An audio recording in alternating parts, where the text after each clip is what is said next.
Madame, monsieur, bonsoir. Plus rien ne l'arrête. Il est l'un des producteurs les plus en vogue de l'industrie de la musique. Sa réputation de hitmaker est si impressionnante que beaucoup rêvent de travailler avec lui. Les plus grands artistes se l'arrachent et pour cause, de nombreuses stars lui doivent leur succès planétaire.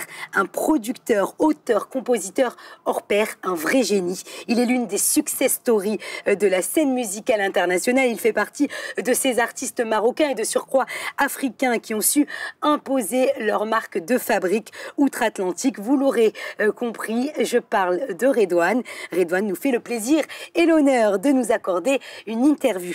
Bonsoir Redouane. Merci de nous recevoir dans votre maison à Tétouan, la ville, si je puis dire, où vos rêves sont nés. Ouais. Alors, Redouane est votre nom d'artiste, et peu de gens le savent, mais votre vrai nom est Nadir Khayat. Alors, pourquoi avoir choisi le nom Redouane? حيت دابا هو في واحد الوقت كانت عندي واحد الكامباني اللي هي الشركه ديالي ملي كنت في لاسويد باقي كنتقاتل مع الحياه كانت سميتها The One Productions وفي ذاك الوقت كنت خصني نعمل سميتي ديال كوم برودكتور كأنني بروديوسر سميت راسي The One ومره كنت كنسلم على الناس كيقولوا مع السلامه بحال دابا هنا في امريكا ولا في لاسويد هاي ام ذا وان ملي كتقول ذا وان انا هو بحال اللي كتقول انا هو ديك الواحد اللي زعما هذا جات بحال شويه متكبره اسم فيه التكبر وبقيت كنفكر خصني نجبر شي اسم واحد اخر وكان واحد الولد صاحبي سويدي كيخدم معايا قال لي انت عندك واحد الولد صاحبك سميتو رضوان وعندكم اسم رضوان في المغرب جاري به العمل رضوان وقال لي زعما كنتي تعمل بحال رضوان وسماه ريد وان الاحمر اللون قلت ريد وان فعاودت ما نقول ذا وان نقول ريد وان هادشي باش اتخذت القرار هذا وسميت راسي ريد وان والحمد لله نجحت كبحال واحد البراند بحال واحد الاسم اللي حلو كيتسمع وكيتغنى وكيتهدا وداير بزاف ديال الارتيست غناوه في les chansons dialogue واستعملوها وكيفتخروا بها. Merci pour l'anecdote. Alors vous avez grandi ici dans le nord du Maroc, vous y avez habité me semble-t-il jusqu'à vos 18 ans, 19 ans. 19 ans. Et vous êtes le cadet d'une fratrie de 9 enfants, tous mélomanes. Alors finalement, est-ce que votre amour pour la musique, est-ce que c'est une histoire de famille? وهذه 100%. انا هو التاسع ديال خواتي، حنا 7 ديال الولاد وجوج البنات ما شاء الله والحمد لله. كبرت في واحد العائله، انا هو الصغير ديال الدار وكبرت في واحد العائله ديال الموسيقى. كنعرفوا الله وكنعرفوا الموسيقى وكنعرفوا الصداقه والحب وكل شيء، وكان بزاف ديال الحب في العائله ديالنا وكنشجعوا بعضنا وخواتي كانوا واحد دائما باقي لدابا الحمد لله كنبغيو بعضنا وكنشجعوا بعضنا. وبما ان كانوا خواتي الكبار كيغنيو وكيلعبوا على الجيتار ولي شون كانوا ديما المهم كانوا عندنا ديما صحابنا والموسيقى في الدار. وهذه كانت بحال واحد المدرسه ديالي الاولى لان كانوا دائما كل اخ او لا اخت هذا كانوا كيجيو صحابو من عندنا للدار ديالنا. الوالده ديالي كانت دائما كتقول لي الا غتمشيو لشي موضه اجيو للدار جلسوا عندي في الدار وجيبوا صحابكم للدار بعدا تكونوا هنا ونعرفكم اش كديروا. اذا فلهذا كان دائما خواتي كيجيبوا صحابهم والموسيقى ولا الجيتار وديك الايام ديال السبعينات وهذه كلشي لا جيتار فلاور باور. المهم ديك هذا دونك انا كبرت في واحد الاجواء اللي كانت موسيقيه في الدار ديالنا، سمعت الموسيقى ديال العالم كلها. فهذا المدرسه الاوليه ديالي كانت هي الدار ديالنا 100% 100%. Donc après, vous avez quitté le Maroc pour prendre la direction de la Suède, véritable capitale de la pop musique, avec un objectif en tête, celui de percer justement dans le monde, et il faut le dire, difficile de la musique. Et ce n'était pas chose facile. Non, vous avez rencontré quelques difficultés, même si vous avez tout de même monté un groupe à Stockholm, vous n'aviez pas eu le succès escompté. Alors, vous vous êtes accroché. Quelques années plus tard, vous êtes envolé vers les États-Unis, New York d'abord, puis ensuite Los Angeles, pour y devenir producteur et compositeur avec tout le succès, bien sûr, que l'on connaît aujourd'hui. Alors, qu'est-ce qui a fait, Redouane, que vous n'avez pas renoncé à vos rêves lorsque l'on sait combien il est difficile justement de percer dans ce monde concrètement? Comment ça se fait que vous êtes accroché؟ صراحة هو داك الشيء كان صعيب بزاف، لأن أنا ملي كنت كنحلم غنمشي للسويد غنرجع سوبر ستار ونعمل ميوزيك وهذا الشيء كيبان داكشي اللي انا كنشوفو في لا تيلي ما كنشوفوش الصراحه، كنشوفو غير داكشي الزواق، فهمتيني، اللي هو ديك كيقول لك يو سيل ذا دريم، اون فاساد. اون فاساد اللي هي بيرفكت، ولكن الصراحه راه خدمه صعيبه بزاف. ومنين طلعت لاسويد جبرت رياليتي، جبرت الحياه كيف ما هي بصح. معناها ما ديك المساعدات ما كانوش، كنت كنعرف حتى شي واحد، ما كان المشكل عندي فين نسكن، غير فين نبات، فهمتيني. معناها ماشي زعما ما وصلش حتى انا فين نعمل الموسيقى غير فين نبات، اللي يكون صاحبك هنا ما كيبقاش صاحبك تما. كانوا بزاف الناس كيعرفونا، وقال يجي عندي وكيسمعنا وهادي من بعد كيقول لك لا مشي دبر على راسك. اذا كتبقى انت واحد وجون وما خصنيش نرجع للمغرب، وانا عندي فهمتي احلام كبيره وهادي. ولكن انا كنت دائما عندي العزيمه اللي هي 100%، عندي الحلم، كان حلمت بهذا ان شاء الله خصني نوصل له، واخا جابت ظروف صعيبه اللي صراحه نعست في الارض في واحد الريستو، واحد الولد ماشي واحد صاحبي كان كيخدم فيه، كنت كنمشي نتعدى غير بور سورفيفر، فهمتي، باش نقدر نتعايش، فهمتي، ونقدر نوصل للاحلام ديالي. وشويه بشويه اللي انا وحاجه وحده كنت تايق في راسي. هذا هو هما بزاف د العوامل اللي كيعملوا اللي كيكونوا لو سوكسي، فهمتيني. ماشي ان جيت وصلت، راه 15 عام 15 years of hard work of زعما خدمه قاصحه وهادي وغير هو تعلمت الموسيقى مزيان في المغرب، وقريت الموسيقى في السويد اكثر ياك. Vous avez travaillé très dur. Très vous dur. avez fait aussi des rencontres qui vous ont, je dirais, motivé à aller plus loin, à ne jamais baisser les bras. Il me semble que vous avez fait des rencontres qui marquent à vie. لا رونكونتر اللي كانت لي اكبر وحده هو اللي تلاقيت سيدنا الله ينصرو، كنت باقي صغير، تلاقيته في كابيله قريب من لهنا، Juste à côté. جوست اكوتي. تلاقيته وقلت له زعما انا كنغني، كانت عندي 16 عام، وقلت له كنغني وخصني هادي وعندي طموحات وكنحلم هادي وهادي، وزعما شجعني، قال لي زعما امن بالاحلام ديالك وما زعما يفو جامي زعما ما تستسلم في الحياه، كمل والله يعاونك وتبارك الله عليك وبرافو عليك وهادشي هادي شجعني. دونك انا قلت واحد النهار خصني نعلي الدرابو ديال المغرب يطلع في الاعلام وكلمه موروكو توصل للعالم وهذه. واخا اذا لا سويد سنين في لا سويد، وهاد المسائل ديما في بالي، لا فامي ديالي وسيدنا لو ماروك البوب ماروك كلشي خصني نوصل للمغرب العالميه، فهمتي. دونك بقيت خدام حتى وصلت لواحد النيفو اللي نجحت فيه في لا سويد. من بعد واحد 5 سنين 6 سنين 7 سنين هكذاك وصلت، عملت الاسم ديالي في لا سويد. ولكن ما كانش كافي بالنسبه لي. كان قلت يو نو وات، انا حيت عملت دابا دي نيميرو 1 عملتهم دي هيت في لا سويد، ولكن سيتي با سوفيزون. سي با سوفيزون بالنسبه لي، لان كنت كنجي للمغرب وحتى واحد ما عرف لي شونسون كانوا مشهورين غير في لا سويد في الاسكندنافي. اذا قلت نمشي نبدا زيرو عاود، نبدا دو زيرو، فهمتي. اذا بديت من مشيت نيويورك تما كان واحد الولد صاحبي عنده الاستوديو، مشيت تما سكنت عنده، بديت عاود تما. واذا فكرتي السويد فيها 9 مليون واحد، كونكورونس اللي كانت تما وكومباريها مع كونكورونس اللي كاينه في امريكا اللي هي 300 مليون واحد. Très dur de s'imposer dans ce monde très concurrentiel. وقاصح الناس صعب. دونك بقيت خدام عطي لاتاك. وهي انا كما قلت لك خصك تعمل ريسيرش ديالك وتخدم الخدمه ديالك مزيان، وتكون كتامن بان تقدر توصل، تكون تايق في راسك. وانا هذه واحد الحاجه اللي هي لاحظت دابا لي جون المغاربه راهما ماشيين كيامنوا بها، ان انا مغربي وماجي من مدينه صغيره اللي هي تطوان ونقدر نكون احسن من هذاك اللي من نيويورك ولا هذاك من لوس انجلوس. يمكن فهمتيني، حنا كنا كنعرفوا القضيه غير في الرياضه، في سعيد عويطه اللي كان كيعطينا هذا الامل هذا. ولكن انا الحمد لله كنت زعما هو اول مغربي اللي حققت القضيه هذه، انا مغربي وصل لهذا النيفو هذا في العالم الحمد لله. وكنت كنامن دائما انا نقدر نوصل للنمبر 1، والحمد لله ربي استجاب لهذا. Alors comme vous le dites, tout ce travail et cet engagement a finalement payé. Ouais. Le succès Les succès se sont enchaînés. Hein. Vous avez collaboré avec les plus grandes stars internationales et on ne peut pas toutes les citer. Vraiment, hein, j'ai recherché justement toutes ces stars qui avaient collaboré avec vous et la liste est tellement longue. Jennifer Lopez, Akon, Shakira, Khaled, Kat Deluna, son titre Wine Up d'ailleurs se classe très rapidement.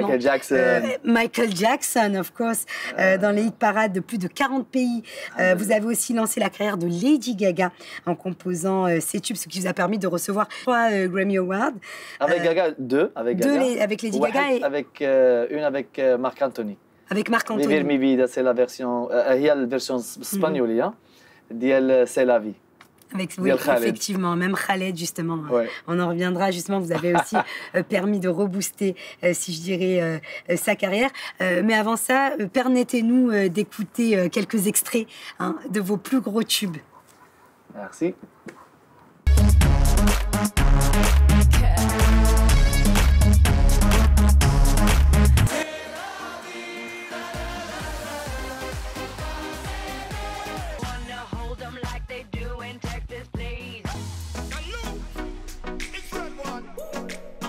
Tous ces tubes ont connu hein, et connaissent encore un grand succès, mais dites-nous, Redouane, quel est votre secret? Le secret, كاين جوج الحاجات، واحدة اللي هضرت عليها ديجا هي التالون والخدمة تآمن بأن تقدر توصل، ثق في راسك، وحتى حاجة ما كتكون بوحدها. خصك تكون عندك 3 بهم، هذا مهم بالنسبة لي. هذا السكري 50%. 50% هو لي شونسون داكشي اللي التالون والخدمه وداكشي كامل تكون عندك لو توش تعرف شنو هو شنو كدير معناها لي شونسون ديالي انا دائما كنخدم ماشي بالودينه غير ديالي بودينه ديال الناس هذه كان قال لي واحد المره واحد المغني ديال يوتيوب جروب يوتيوب بونو اللي هو واحد ليجون كان قال لي انت هو اول برودكتور اللي خدمت معاه او كومبوزيتور برودكتور اللي خدمت معاه اللي ما كيخدمش بالودنينات ديالو بليغو ديالو بوحدو انا يعجبني هذا الشيء كتخدم بالودنينه ديال الناس هذه اللي غتعجب للناس فاذا دائما كنفكر هذا هو زعما واحد الحاجه ديال لو سكري اللي انا كنفكر واش هذه يقدروا يغنيوها الناس ولا ما يقدروش لان من الناحيه الموسيقيه انا زعما انا فغي ميوزيسيان كنقدر نعمل حاجه تري كومبليكي اللي ما يعرف حتى واحد يعرفوها غير لي ميوزيسيان ودوزت ديك ليبوك هذيك دوزتها انا كنت ميوزيسيان وكنعمل داكشي كومبليكي والجاز والروك وهادشي كلشي عملته ولكن لي هيت سي اوتر شوز خصك تعمل واحد الحاجه اللي تعطيها للناس اللي ما عندهم حتى علاقه بالموسيقى وتجبدهم ويبغيو يغنيوها سامبليسيتي ولا ميلودي زوينين والكلمات زوينين اللي ساهلين على الناس يحفظوهم هذا هو السكري ديالي انا accroché très rapidement avec de nombreux artistes qui aujourd'hui, je dirais, s'arrachent pour pouvoir travailler avec vous et veulent tous travailler avec vous. Alors vous avez d'ailleurs tout récemment collaboré aussi avec un grand artiste qui n'est autre que Faudel avec un nouvel album et un titre qui sera très probablement le tube de l'été, All Day, All Night. Un titre qui apporte une certaine touche, si je puis dire, une certaine touche de fraîcheur au rail, comme ce fut déjà le cas avec C'est la vie, voilà, de Khaled. Ouais. Alors, est-ce que justement, c'était votre objectif que de, je dirais, rebooster un petit peu un rail peut-être un peu vieillissant?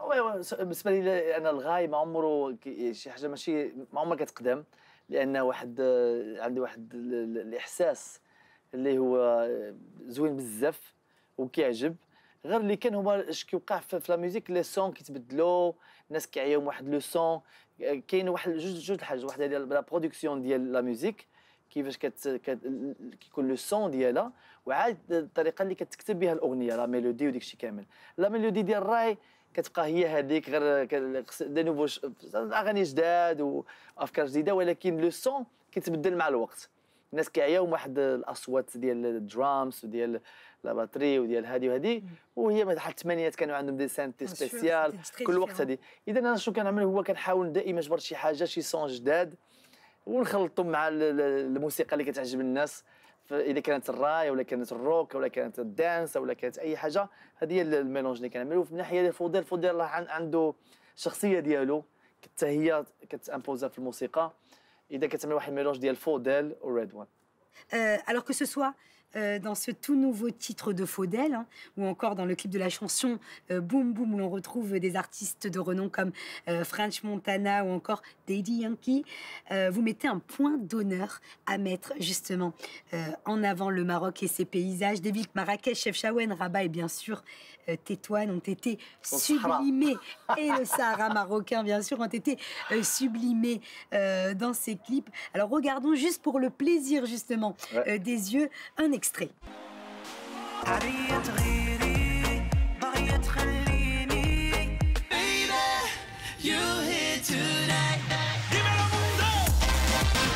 Le clip Boom Boom que nous venons de voir a cumulé plus de 115 millions de vues sur YouTube. Vraisemblablement, l'enfant de Tétouan n'a pas oublié ses origines. C'était important pour vous justement ce choix de mettre le Maroc en avant dans tous ces clips. بيان سور هذا كان حلم بالنسبه لي دائما.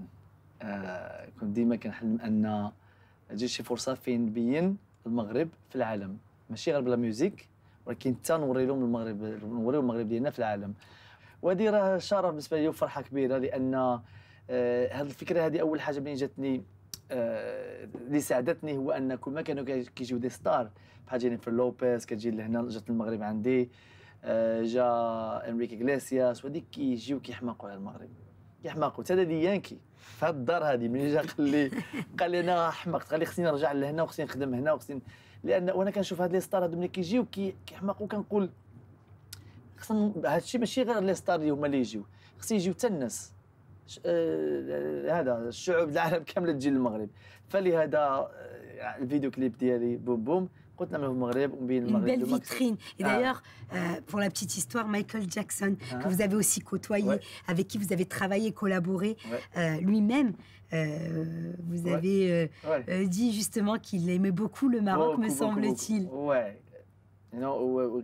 كان عوال يجي للمغرب وقال لي خصني نجي للمغرب ونجي ناكل الماكله ديال ماماك. والله العظيم قال لي خصني نجي عاود جا الصيف، وكان قال لي ان زعما خصني نتلاقى الام ديال اللي ربات هذا الانسان هذا، هو زعما هو انا وهدي قلت له شكرا. وهدي هو مايكل جاكسون صراحه، هذاك هو الارتيست الوحيد اللي ملي خدمت معاه كنت بحال واحد الفان خدام مع الايدول ديالو. غير وكان اون فوا كتدخل في الخدمه بحال اللي كنزول ديك الطربوش ديال الفان وكتعمل الطربوش ديال البروديكتور. دونك كترجع خدام وكتفكر شنو في المصلحه ديالك والمصلحه ديالو مع بعضكم باش بيكون ما كترجع مسؤوليه ديالي، لان هو ما جاي يخدم معايا لان عندي شي حاجه ما نعطيه. وهذه مع لي ستار كله. فلهذا ملي ليدي غاغا انا كنعرفها قبل ما تكون عندها حتى كونترا، انا امنت بان تقدر تكون شي حاجه، ومشيت معها لهنا وديتها معايا في اي استوديو ولقيتها بالناس وهذه باش، لان امنت هذه تقدر تكون شي حاجه، والحمد لله كبرات وعملت بو في العالم. ولي ستار كلهم اللي اون فوا كتخدم معاهم ما كتفكرش انهم دي ستار، لانه انا فرحان خدام معاهم وهما فرحانين خدام معايا، كاين واحد الاحترام متبادل 100%. ديك بيان سور ملي كنت صغير كنت كنشوف دي ستار انهم شي حاجه كبيره، دابا ملي كتعرف عليهم كتشوف انهم انسان نورمال بحالك بحالهم، هما كيشوفوك انت ستار بروديكتور وانت كتشوفهم ستار ارتيست، ولكن بحال دي زامي. Est-ce que vous avez comme projet d'aider certains artistes marocains et de mettre, si je puis dire, la scène marocaine en avant? Ça serait aussi un honneur pour de nombreux Marocains de pouvoir travailler avec le grand Redouane, il faut le dire. Merci الله يبارك فيك. Est-ce que vous y pensez? Oui, bien sûr. انا خدام فيها، انا خدام مع بزاف ديال الارتيست مغربيين مغاربه اللي انا كنفتخر بهم وفرحان انني نخدم معاهم، وكيحصل لي الشرف حتى انا نخدم معاهم، لان عندنا لو تالون. كاين ماشي لازم نقول اسماء ديجا دابا، ولكن راه بزاف ديال ستارز مغاربه اللي انا خدام معاهم دابا، وان شاء الله تكون شي مسائل كبيره ان شاء الله باذن الله ان شاء الله. Vous êtes un grand amateur de football, fervent supporter du Real de Madrid, une passion que vous avez justement liée à celle de la musique. Vous avez composé et produit l'hymne officiel, rien que cela, du club madrilène sur Hala Madrid et Nada Más. J'espère que je le prononce bien. Alors après avoir produit justement la chanson officielle de la Coupe du Monde en 2006, interprétée par Shakira, Bambou, vous avez signé un titre tout récemment pour le Mondial 2018 en en Russie. One World, une chanson tournée à la fois à Moscou et à Agadir. Là encore, une fois, vous avez pu montrer les beaux paysages du Maroc et notamment de cette ville.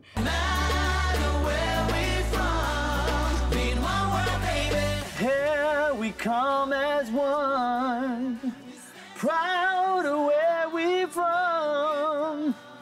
Here we come as one, no matter where we're from, we one world, baby.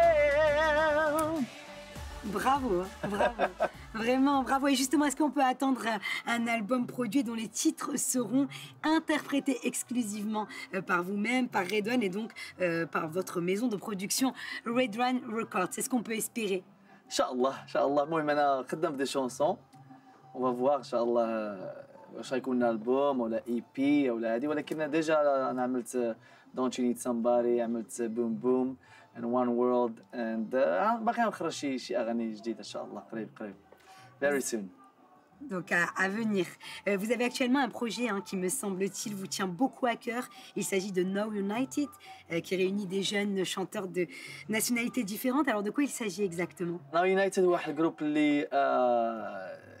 اللي كرياه هو واحد ليجون اللي هو اسطوره عالميه في التاريخ ديال الموسيقى وديال البراندينغ وديال الماركتينغ اللي هو اسمه سايمون فولر. سايمون فولر هو اللي كريا الكونسيبت ديال سبايس جيرلز ديالو. سايمون فولر عمل ديفيد بيكام، فيكتوريا بيكام، وهو اول واحد اللي اخترع الفكره ديال تالنت شو اللي هو برنامج ديال المواهب بحال ايدولز هو اللي كريا ايدولز ديالو. هذا اخترع الفكره هذه انه يعمل واحد الجروب فيه 14 ديال الدراري الصغار من العالم كله، كل واحد ماشي كله ولكن من 14 دول من العالم. لي كولتور كلشي مبدلين، ها اللي من كينيا، ها اللي من لا روسي، المانيا، كاين المانيا، كاين المكسيك، كاين كوريا، تشاينا، ماروك. ان شاء الله باقي خدامين في هذه الفكره هذه. يمكن المغربي يكون رقم 15 ولا نبدلوا شي واحد. المهم حنا فكره انا مغربي، لان انا قلت له ديجا انا مغربي، قلت له لازم يكون عندنا واحد المغربي في الجروب ان شاء الله. المهم وبما انا اختارني باش يكون بارتنر معايا في هذا الجروب هذا، باش نكون انا مع بارتنر في هذا الجروب هذا، لان الموسيقى ديالي جلوبال عالميه وانا عارف لي كولتور كلهم افريكان، امريكان، يوروبيان، بغيت شي كله. الحمد لله زعما كنظن الجروب غيكون شي حاجه كبيره ان شاء الله اذا بغا. En juillet 2011, à l'occasion de la fête du trône, le roi Mohamed VI vous a décoré du Wissem du mérite intellectuel, une véritable reconnaissance de votre travail et du succès de votre parcours. Alors, si vous avez justement un conseil à donner à cette jeunesse marocaine et plus généralement et plus globalement africaine qui souhaite que leur rêve devienne réalité, quel serait-il? وهما بزاف د الحاجات، ماشي حاجه وحده. بالنسبه لي انا كمغربي وما كرهتش المغاربه ان شاء الله كاملين بينا نفكروا بهذه الطريقه هذه، ان الا وهي ديما خصنا نكونوا مفتخرين براسنا اننا مغاربه، ونحافظوا على ليماج ديالنا في الدار ديالنا مع عائلتنا مع المدينه ديالنا الدوله ديالنا وبرا. ومهمه بالنسبه لينا ان نكونوا نربيو راسنا ونربيو بعضنا، وخصنا ما كرهناش ان في اي دوله تسمع مغربي يقول لك يا سلام مغربي الله يعمر سلعه. حيت صراحه حنا عندنا الطالون وعندنا ناس مزيان وعندنا بزاف دادي، غير خصنا نزيدو نتكونسونطرو في هذه القضيه ان نكونوا نعطيو ليماج زوينه في المغرب ونخدموا لان ربي عطانا الطالون، ربي عطانا الطالون في بزاف د الحاجات، ماشي غير في السبور، ماشي في القرايه، في كل شيء ربي عطانا الحمد لله. حنا الناس مع الله ربي عطانا البركه، فلهذا خصنا نحافظوا عليها ونخدموا عليها ونامنوا في راسنا ونعطيو ليماج مزيانه وديما متحدين. وكما كنقول بالانجلي سبريد لاف، هي عطي الحب والطاقه اللي هي ايجابيه ماشي السلبيه، تكونسونطرا في حاجه بوزيتيف ماشي في حاجه نيجاتيف. والله ينصر سيدنا والله يخلينا ديما في الطوب. Merci, hein. Des conseils à retenir, il faut le dire, hein. Votre parcours est pour le moins inspirant, Redouane. Merci de nous avoir accordé cette interview ici dans votre maison à Tétouan. دينا في الضوء دينا في النهار وكملنا في الليل. Il y avait tellement de choses à dire. Ouais, ça ne sera jamais suffisant justement pour décrire tout votre parcours qui est très riche, très varié. Vous repartez bientôt aux États-Unis? Ouais, غنمشي لميامي غير واحد شي ايامات ونرجع عاوتاني. Toujours avec cet objectif de revenir au Maroc chaque année. C'est important pour vous. هذه حاجة لازم المغرب. Merci beaucoup, Redouane. Merci, chers téléspectateurs, d'avoir suivi cette interview avec le producteur, artiste et compositeur hors pair, Redouane. Vous pouvez aussi revoir cette interview sur notre site internet. Merci pour votre fidélité. Restez avec nous. L'information se poursuit sur notre antenne. Bonne soirée à tous.